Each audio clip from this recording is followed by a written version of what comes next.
A sense of well-being. This is the first chapter of part 2 of my book entitled Life After Chaos.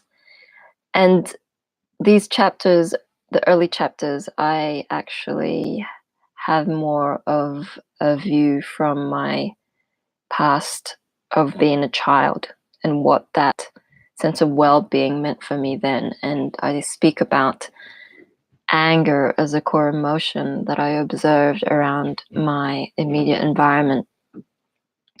And as a child, you often have questions about the world, and sometimes you don't really understand what's going on. And so adults don't always have the answer, and you might ask them and they might respond negatively or just fob you off. And so as children, these are the things that we carry into adulthood, and even some of those experiences kind of become blown up and become more of an issue than it really was, but they leave an imprint in us.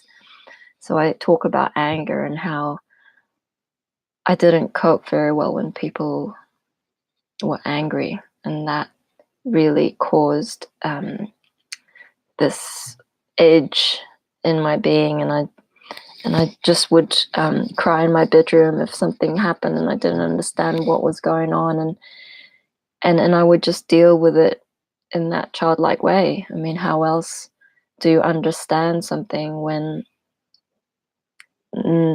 people around you don't necessarily know how to guide you through these emotions? So yeah, that was a major part of how I felt not supported in my sense of well-being.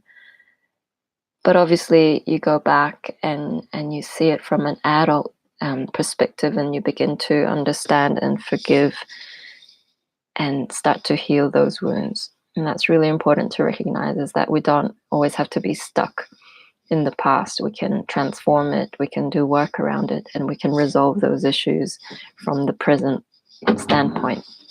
Thank you for listening.